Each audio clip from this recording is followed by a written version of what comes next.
시간의 마스터라는 책이 있습니다. 한홍 목사님의 책입니다.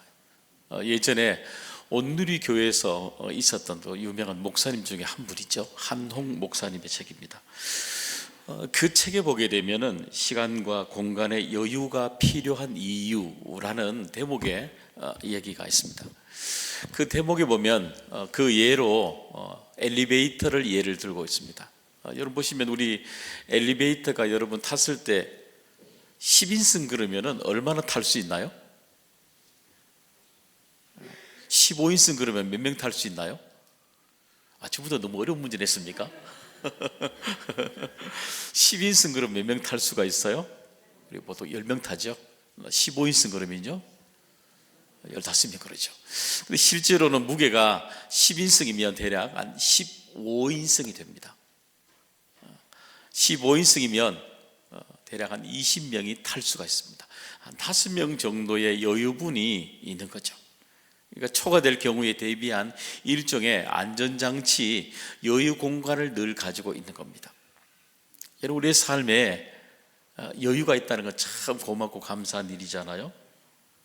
우리의 삶에 시간과 공간에 여유가 있다는 것, 그것이 우리의 삶에 조금씩 우리 자신을 이렇게 돌아보게 하는 안전장치가 된다는 것을 저자는 우리에게 일깨워주고 있죠. 여러분 제가 들고 있는 이 컵이잖아요. 여러분 컵에 보시면 여유가 있어 보입니까? 없어 보입니까? 있어 보이죠. 왜냐하면 물컵에 여기에 가득 이렇게 부는 잔들은 대개다가 없죠. 대개다가 60%, 70% 정도만 따르고 항상 컵에 여유를 두게 되지 않습니까? 항상 여유를 두고 또 다시 부을 때도 여유를 남겨두고 붓게 됩니다. 그러니까 항상 여유가 있으니까 담고 또 담을 수 있게 되는 거죠. 우리들의 마음도 그래요. 여러분 우리 마음속에 여유가 있어야만이, 여유라는 안전장치가 있어야만이 담을 수 있게 됩니다. 분주하게 살아가는 시간의 분주함이 있을 때마다 시간이라는 안전장치가 여유가 있어야 이렇게 나를 돌아볼 수 있는 안전장치가 되는 겁니다. 담을 수 있는 거죠. 내가 돌아볼 수 조금이라도 시간의 여유를 내는 만큼 나를 안전하게 지켜줄 수 있는 겁니다. 내가 왜 그렇게 살아왔지? 내가 이 순간에 내가 어떻게 살아가야 되지? 내 자신을 이렇게 돌아보는 시간이 있게 되는 거죠. 담을 수 있게 되는 거죠. 또 내 삶에 이런 물이 비어있듯이 여유가 있어야 어때요? 남의 얘기도 들어줄 수 있는 공간에 여유도 있는 겁니다. 내가 너무 쫓기잖아요. 내 삶이 너무너무 쫓기는 사람들은 다른 사람과 대화할 때 어때요? 다른 사람 얘기 듣질 않아요. 들을 수 없어요. 왜냐하면 내가 이야기하고 싶은 얘기가 너무너무 많기 때문에 다른 사람의 얘기를 들어줄 만한 여유가 별로 없는 거죠. 우리의 삶에 이렇게 내 삶에 여유가 있다는 것, 나를 넣을 수도 있고 상대방의 관심의 이야기를 내 속에 내 삶의 자리 이렇게 담을 수 있다는 것, 얼마나 우리에게 감사한 일인지 모릅니다. 나를 지키는 방법이기도 하고 상대방을 또 지켜줄 수 있는 방법이 바로 우리 속에 여유를 통해서 이렇게 드러나게 되는 것입니다. 저는 우리 교회가 이제 76주년을 이제 지나가면서 우리 교회가 참 여유가 있는 교회가 되면 참 좋겠습니다. 그렇죠? 우리 교회가 무언가를 좀씩 이렇게 담아낼 수 있는 교회가 되면 참 좋겠습니다. 그렇죠? 나도 담으면 좋겠고요. 내가 건강해지면서 나를 이렇게 살피면서 나를 이렇게 돌아볼 수 있는, 담을 수 있는 교회가 되면 참 좋겠고, 그리고 우리 옆 사람들, 이웃을 향해서 담을 수 있는 그런 교회가 되면 참 좋겠습니다. 여러분 오늘 본문을 보시면 이 엘림이라는 곳도 바로 여유가 있는 곳이죠.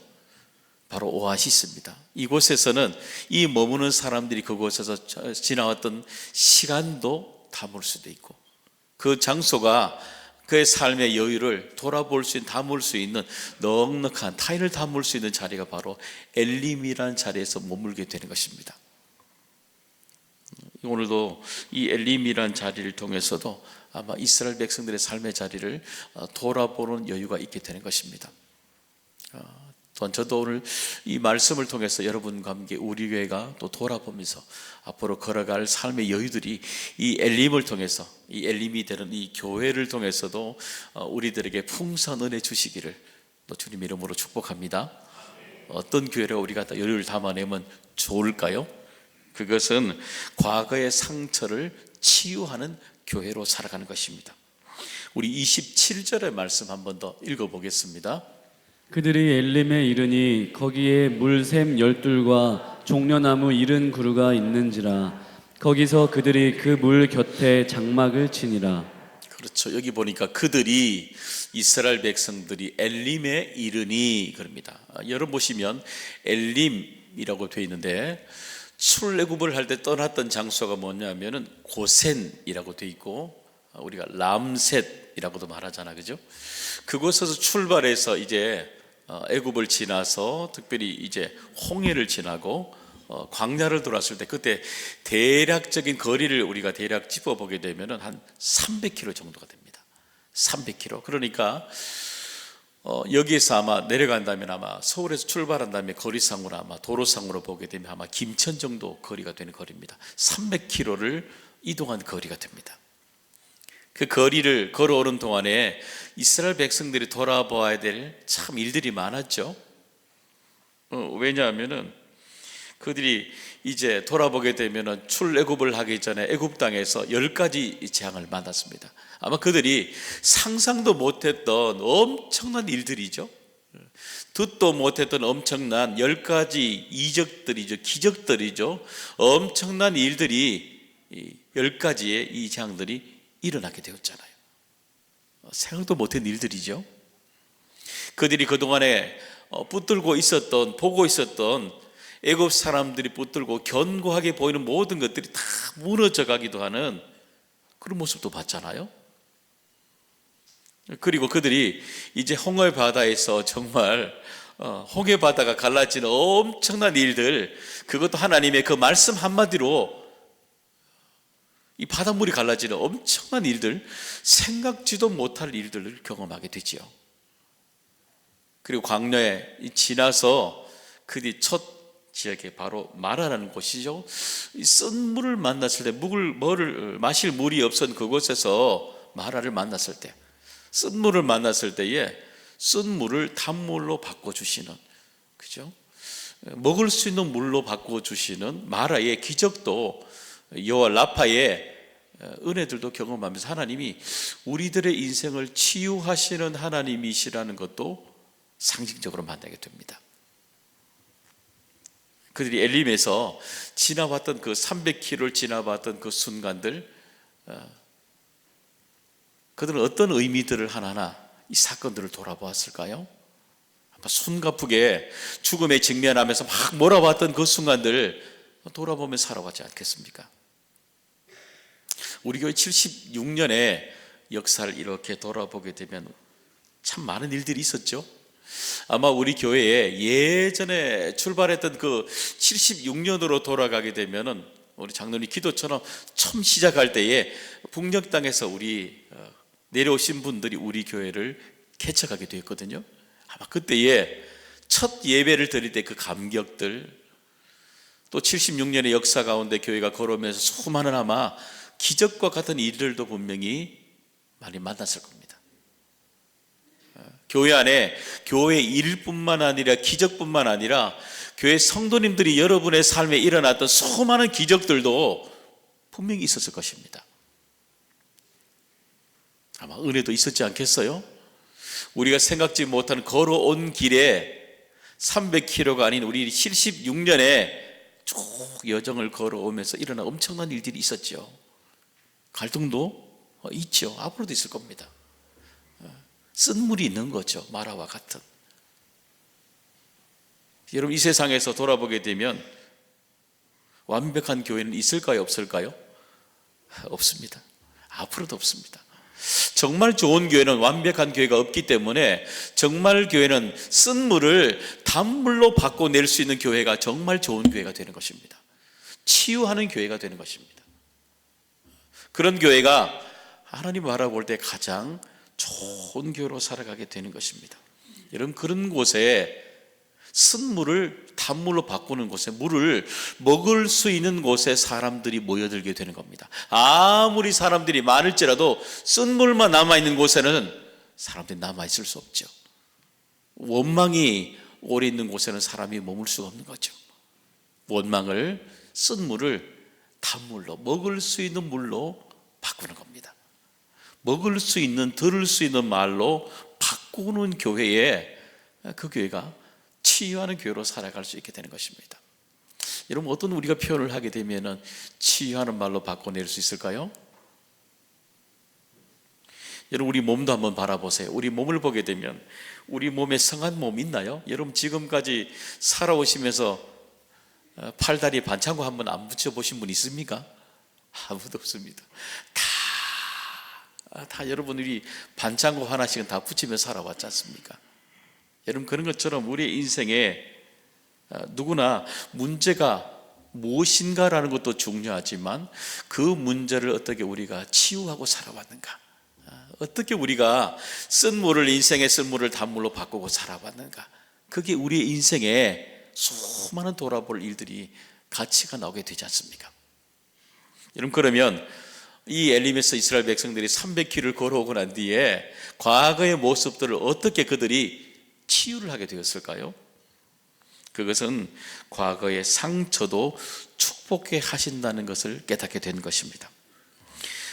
좋은지 나쁜지 누가 아는가, 유시와 시인의 그 책에 보면 이 얘기가 하나 나옵니다. 그 보면은 축복을 셀 때 상처를 빼지 말고 세라, 상처를 빼고 세지 말라라는 그 대목에 한 글이 하나 있습니다.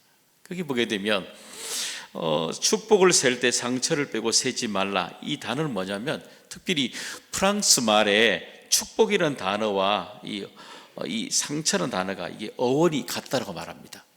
그러니까 이 프랑스 말의 어원대로 이 축복을 이야기할 때에 상처를 빼지 말라는 겁니다. 다시 말하면 상처도 곧 뭐라는 거예요? 축복이 된다는 겁니다. 상처도 내 삶에 잘 돌아보게 되면 그 하나하나가 우리의 삶에 어때요? 축복이 된다는 것입니다. 여러분, 하나님이 광야에 들어섰을 때 인생에 이스라엘 백성들에게 그걸 가르쳐 주시잖아요. 출애굽하면서 문제가 해결되는 것도 우리의 인생에 과거 속의 기적을 더듬는 것도 감사고, 그 다음에요, 우리 인생에 정말 쓴물이잖아요. 가탄 고통과 상처를 만났을 때도 그것도 쓴물을 단물로 바꿔줬을 때에 그 상처가 축복으로 바꿔줬을 때도 그 또한 놀라운 은혜라는 것을 제일 맨 앞에 가르쳐 주잖아요. 사랑하는 여러분, 혹시 여러분의 인생에 아직도 76년을 걸어와도 300km를 걸어와도 여전히 여러분의 마음속에 아직도 쓴물이 있나요? 그 쓴물이 불쑥불쑥 내 삶에 수많은 원망으로, 여러 불평으로 쏟아지는 일 반복하고 있지는 않으십니까? 종종 그런 것들이 우리 과거에 살아왔던 그 쓴물들이 괴롭히고 살아갈 때가 참 많잖아요. 그래서 하나님이 광야에 그들이 하나님의 땅으로 들어갈 때, 출발할 때 가장 첫머리에 그들의 인생에 살아왔던 쓴물은 하나님을 만날 때 단물로 바뀌질 수 있다는 것, 먹을 수 있다는 것, 하나님 보여주시잖아요. 과거에 살아왔던 수많은, 내가 붙들고 살아왔던 수많은 상처들도 하나님의 말씀을 통해서 내가 먹을 때에 내에 남아있는 쓴물이 단물로 바꿔주신다는 겁니다. 우리 여러분의 삶에 아직도 여러분을 붙들고 있는 그 쓴물의 이야기들이 하나님의 말씀을 통해 단물로 변해가는 엘림이 되기를 간절히 소망합니다. 그래서 15장 23절에 이렇게 하나님 말씀하시잖아요. 23절, 한번 더 15장 23절 말씀 읽어보겠습니다. 마라에 이르렀더니 그곳 물이 써서 마시지 못하겠으므로 그 이름을 마라라 하였더라. 그렇죠. 마라, 고통, 괴로움입니다. 그 괴로움을 만난 사람들은 하나님을 만날 때 단물로 바꿔주신다는 겁니다. 여러분, 그렇기 때문에 하나님이 집요하게 우리들의 인생에 우상을 계속해서 붙들고 하는 이유가 바로 그겁니다. 우리 인생의 가장 믿음의 사람들에게 우리를 무너뜨리는 인생의 쓴물이 뭐냐면 우상이거든요. 그러니까 우리 인생에 쓴물이 되는 영적 우상이 계속 우리를 붙들 때마다 하나님은 쓴물을 단물로 바꾸셔야 되기 때문에 우상을 계속해서 무너뜨리시는 겁니다. 우리 삶에 수많은 두려움도요, 혹에서 만났던 그 두려움을 하나님 어떻게 하세요? 두려움을 머물지 말고 하나님을 의지할 때에 기적이 일어나는 감사로 바꾸라는 겁니다. 그래서 우리 인생이 날마다 우리의 인생이 쓴물에 머무는 인생이 아니라 하나님을 통해서 단물로 바뀌어가는 그런 인생으로 살아가라고 우리에게 부르시는 것입니다. 그러기 위해서 오늘도 우리를 이곳에 엘림의 땅 교회에 우리를 부르신 것입니다. 사랑하는 여러분, 오늘도 우리가 이 자리에서 교회가 또 치유해 되어져가는 교회, 또 성도님으로 살아가야 되지 않겠습니까? 여러분, 오늘도 그 복된 은혜들이 그 말씀을 통해 여러분의 삶의 자리에 밀려오는 복된 은혜 주시기를 간절히 소망합니다. 두 번째는 바로 이 엘림은 현재에 우리에게 쉼이 있는 교회라고 우리에게 말씀해 주시고 있습니다. 여러분, 쉼이라는 단어는 이브리 원어를 보게 되면은 장소라는 의미를 가지고 있어요. 그러니까 우리 쉼 그러면 뭔가 감정적인 것, 정서적인 이해를 하잖아요. 평안하고, 그렇죠? 좋은 이미지를 많이 가지잖아요. 그런데 쉼이란 단어는 이 원어를 들어가 보게 되면 우리에게 장소라는 의미를 우리에게 그대로 가져주고 있습니다. 그래서 여러분, 우리 쉼이라는 히브리어 단어는 보면요, 쉼이라는 건 무언가를 통해서 내가 얻어질 때 쉼이라 합니다. 또 하나, 내가 어떤 장소에 머무를 때 주어지는 그 장소를 통해서 내게 주어지는 의미들, 그걸 뭐라 그래요? 쉼이라고 우리에게 하게 되는 겁니다. 룻기 1장 9절에 보면 우리가 또 알 수가 있습니다. 한번 읽어보겠습니다. 여호와께서 너희에게 허락하사 각기 남편의 집에서 위로를 받게 하시기를 원하노라 하고 그들에게 입맞춤에 그들이 소리를 높여 울며. 그렇죠. 여기 보니까 여러분, 쉼이란 단어 혹시 발견하셨어요? 그 쉼이란 단어가, 여기는 히브리어 단어가 어떻게 번역을 했냐면 위로라는 단어로 번역했습니다. 그러니까 쉼이라는 건 결국에는 뭐라고요? 위로라는 겁니다. 위로. 그러니까 룻기에서는 이 남편의 집, 그들이 시집온 그곳에서, 그 장소죠, 그곳에서 하나님이 그들에게 위로해 주게 하시는 것, 그게 바로 쉼이라고 우리에게 말씀해 주고 있는 겁니다. 그래서 이 나오미와 두 며느리가 그들의 아픔을 함께 그 자리에 집에서 나누면서 계속해 서로가 이야기를 나누면서 위로해 줄 때에, 그죠, 그들에게 찾아왔던 이야기가 뭐냐면 쉼이라는 겁니다. 쉼. 나오미와 그리고 두 며느리 끊임없이 남편이 다 떠나가고 인생에 절망밖에 없는데도 불구하고 그들이 살아갈 수 있는 쉼이 있는 이유는 뭐냐면은 위로하는 사람이 있다는 겁니다. 위로해 준다는 겁니다. 세상적으로 보면 다 없죠. 다 메말라가고 정말 무너진 자리죠. 그럼에도 불구하고 그 장소가 유지되는 이유는 뭐냐 하면은 이 세 여인이 서로를 향해서 위로하고 있다는 겁니다. 위로하고 있기 때문에 쉬고 있다는 겁니다, 여러분. 여러분, 그렇기 때문에 교회가 가져야 될 가장 중요한 요소 중에 하나가 뭐냐면은 위로할 수 있는 공간이 되었다는 겁니다. 여러분, 그래야 사람들이 오는 거예요. 사람들이 머물 수 있는 공간이 된다는 것입니다. 여러분, 아무리 샘 12과 종려나무 이런 그루가 있는 엘림이라 같을지라도 여러분, 위로가 없는 곳에는 머물질 않아요. 여러분, 우리 집보다 좋은 호텔에 사람들이 돈만 있으면 평생 살 것 같아요? 여러분, 멋진 호텔에 평생 공짜로 살려고 하면 여러분 살 수 있을 것 같아요? 살아보세요, 여러분. 못 살아요. 왠지 알아요? 위로해 줄 사람이 없는 거예요. 못 살아요, 여러분. 위로받을 수 있는 곳에 사람이 사는 겁니다. 사람이. 예전에 교회에, 지지난번 교회죠, 신방할 때 교회에 있었던 일입니다. 권사님 한 분이 신방을 가면 참 제게 늘 특별한 선물을 주셨습니다. 집에 탁 도착하면 상위에 탁 용감하게 올려놓는 거 하나 있었습니다. 그 뭔지 아십니까? 예, 들어나 봤나? 바카스입니다. 바카스 탁. 목사님, 예배 드리기 전에 먼저 마시세요. 그럽니다. 마시고 나면요, 예배 다 드리잖아요. 예배 드리고 나면 기다렸다는 듯이 그 다음에 또 하나 불쑥 또 올라옵니다. 그 뭐겠습니까? 또 바카스가 하나 올라옵니다. 목사님 피곤하실 텐데 바카스 하나 또 드세요. 그럽니다. 그럼 이제 다고 하나 간단하게 하게 되잖아요.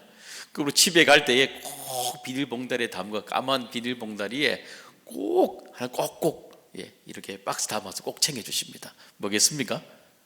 또 바카스 주십니다. 그분 때문에 그 집만 가면 피로가 쌓일 여가가 없습니다. 항상 바카스를 주시니까 말입니다. 우리도 그래요. 우리의 삶에 우리가 늘 바카스와 같은 위로가 있어야 될 이유가 그거죠. 위로가 있는 곳에 우리 삶의 힘이 이어지는 건 아니겠습니까? 그러면 어떻게 하면 우리가 현재 힘이 있는 교회가 우리가 될 수 있을까요? Here and Now로 이곳에 현재 우리가 그런 교회가 되어갈 수 있을까요? 어렵지 않습니다. 그것은 서로가 서로에게 위로할 때에 쉴 수 있는 교회가 되어 간다는 것입니다. 여러분, 그때 힘이 없던 나오미가 베들레헴으로 돌아왔을 때에 며느리 룻에게 이렇게 고백하게 돼요. 룻기 3장 1절의 말씀 읽어보겠습니다. 룻의 시어머니 나오미가 그에게 이르되 내 딸아, 내가 너를 위하여 안식할 곳을 구하여 너를 복되게 하여야 하지 않겠느냐. 그렇죠. 룻이 나오미가 예루살렘 이 베들레헴으로 돌아왔을 때 뭐라 그래요? 이 단어가 안식할 곳 그럽니다. 이 뜻이 뭐냐면은 쉼이란 뜻입니다. 쉼이란 단어가 이 나오미가 똑같은 단어예요. 그들이 위로가 정말 이래야 될 공간에는 이 세 며느리와 이 시어머니가 그곳에는 위로했던 거예요. 그곳에서는 쉼이 된 거죠. 다시 그들이 이 베들레헴으로 돌아왔을 때 그들에게는 뭘 해요? 다시 그들이 그곳에서 쉴 수 있는 곳, 계속 머물 수 있는 공간, 그것을 뭐라 그랬어요? 쉬는 곳, 안식한 공간이라고 합니다. 근데 보면요, 안식한 공간에 들어왔을 때 사람들에게 나오미가 이렇게 그의 인생을 축복으로 바꿉니다. 우리 3장 1절의 말씀 하나 돌아볼까요? 한번 더 띄워보시겠어요? 거기 보면 이렇게 얘기합니다. 안식한 곳을 구하여 뭐라 그래요? 너를 복되게 하여야 하지 않겠느냐. 끊임없이 두 며느리로부터 위로를 받았던 나오미가 반대로 그들에게 뭘 돌려줘요? 축복을 돌려주는 겁니다. 다시금 중요한 것은 우리의 인생에 위로를 받은 인생은 위로에 머물지 않고 그 상대방에게 그의 인생에 축복을 돌려준다는 겁니다. 참 큰 힘이 되는 거죠. 위로의 힘을 그들에게 나눠주는 사람은 그 반대 사람에게 그의 인생에 안식할 수 있는 축복을 돌려준다는 겁니다. 얼마나 우리에게 감사가 되는 겁니다. 여러분, 그렇기 때문에 우리의 삶에 서로가 위로케 한다는 것이 우리에게 얼마나 큰 유익이 되는지 모릅니다. 여러분, 오늘도 우리 교회 안에 현재 이곳에서 머물 수 있는 공간이 우리 교회가 되기를 간절히 소망합니다. 위로가 될 때요, 사람이 머물러요. 위로가 될 때에, 그죠? 세 번째는 우리가 하나님께서 우리에게 엘림이 우리에게 또 여유가 되는 초소가 되는 이유는 뭐냐면은 앞으로 나아갈 수 있는 교회가 되게 하신다는 겁니다. 여러분, 고전에 옛날 히브리어의 단어를 보게 되면요, 시제가 없어요. 과거, 현재, 미래가 없어요. 현대 히브리어는 시제가 붙어 있어요. 근데 고전에, 예전에 히브리어는 과거, 현재, 미래형이 없어요. 이게 뭐만 있냐면 두 개만 있습니다. 하나는 완료형, 하나는 미완료입니다. 완료는 뭐예요? 다 이루어졌다는 겁니다. 미완료는요, 완료되지 않고 아직도 계속해서 진행 중이라는 겁니다. 이 미완료를 쓰는 거죠. 그리고 아주 지금도 진행형이란 단어를 쓰고 있는 겁니다. 근데 이 단어가 왜 중요하냐면은 대표적인 미완료 덩어리로 붙어 있는 동사 의미가 반복되는 게 뭐냐면 여러분이 잘 알고 있는 시편 23편의 말씀입니다. 시편 23편 우리 앞 소절 1절 3절 말씀 한번 따라 읽어보겠습니다. 여호와는 나의 목자시니 내게 부족함이 없으리로다. 그가 나를 푸른 풀밭에 누이시며 쉴만한 물가로 인도하시는도다. 내 영혼을 소생시키시고 자기 이름을 위하여 의의 길로 인도하시는도다. 한번 볼까요? 여호와는 원근이의 목자가 되시니 원근이에게 앞으로 지금은 부족할지 몰라도 앞으로는 하나님이 계속해서 부족함이 없는 인생으로 바꿔주신다는 겁니다. 그가 나를 앞으로요 푸른 풀밭으로 하나님이 누워주실 것이고 내 인생이 아직도 미완료요 앞으로 계속해서 쉴만한 물가로 하나님이 우리들의 인생을 쭉 끌고 가주실 거라는 것입니다. 지금은 내가 쫓기고 있는 불편한 내 영혼이지만 그러나 하나님은 여전히 내 인생을 앞으로 소생시켜 주실 것이고 의의 길로 반드시 내 인생을 쭉 인도해 주실 것입니다. 이게 바로 미완료의 해석이 되는 겁니다. 사랑하는 여러분, 혹시 여러분의 인생에 부족함 때문에 누워있는 분이 계시지 않으십니까? 쉴만한 물가가 없어서 여전히 여러분 허덕이고 있는 분이 계시지 않으십니까? 사망의 음침한 골짜기 가운데 어려운 분이 있지 않으십니까? 기억하십시오. 그것이 우리의 인생의 끝이 아닙니다. 아직 미완료입니다. 아직도 하나님이 우리를 이끌어 가시는 하나님의 계획은 아직도 진행 중이라는 것, 여러분의 인생에 하나님의 큰 은혜가 있기를 간절히 소망합니다. 그럼 하나님은 우리들을 어떻게 앞으로 나가게 하실까요? 그것은 말씀을 통해서 우리를 그 앞으로 나가게 하시는 것입니다. 여러분, 아브라함, 이삭, 야곱, 요셉 그리고 광야 200만을 인도하셨던 하나님의 방법은 하나입니다. 그 바로 하나님의 말씀입니다. 말씀. 왜냐하면 그 말씀이 바로 빛이기 때문입니다. 아무리 우리 인생의 앞을 봐도 어둠이 보일지라도 주의 말씀은 우리 발등에 빛이요 길이라고 말씀하잖아요. 끊임없이 우리의 인생 어둠을 쭉 비추시는 그 하나님이 우리 인생을 미완료 인생에서 쭉 빛으로 우리를 인도해 가시게 되는 겁니다. 우리를 만지셔요. 그냥 가게만 하는 게 아니라 우리의 인생도 만지십니다. 1장 시편 1편 2절 3절 말씀 읽어보겠습니다. 오직 여호와의 율법을 즐거워하여 그의 율법을 주야로 묵상하는도다. 그는 시냇가에 심은 나무가 철을 따라 열매를 맺으며 그 잎사귀가 마르지 아니함 같으니 그가 하는 모든 일이 다 형통하리로다. 여러분 보시면 여기 묵상하는도다 보이십니까? 묵상, 여러분 아마 영어 다 아실 텐데 메디테이션이라고 그러잖아요. 근데 이 묵상 메디테이션이라는 단어가 영어로 보면 우리가 약 그러면은요, 영어로 우리가 알고 있듯이는 메디신 그러잖아, 그죠? 근데 메디테이션과 약으로 말하는 메디신은 어원을 보게 되면 라틴어 어원을 보면 똑같아요. 그러니까 우리가 말씀을 보면 말씀이 자꾸 나를 왜 만진다고 느껴질까요? 메디신의 역할이 있기 때문에 그래요. 우리를 치료하시기 때문입니다. 말씀이 우리를 치료하셔요. 두려움이 밀려올 때마다 하나님이 우리를 이끌어 가신다고 우리를 치료하셔요. 좌절할 때마다 일어설 수 있도록 우리 안에 메디신으로 그 약, 하나님의 말씀 그 약이 우리를 치유하셔요. 앞으로 가게 하셔요. 우리를 위로해 주시면서 앞으로 우리를 나가게 하시는 것입니다. 교회가 이제 76년을 지나가고 100년을 맞이하게 될 것입니다.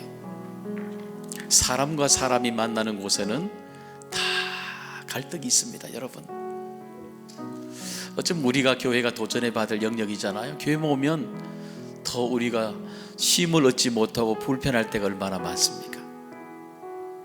그럼에도 불구하고 다시 우리가 교회를 찾는 이유는 다시금 그것을 받기 위해서 올라오지 않습니까?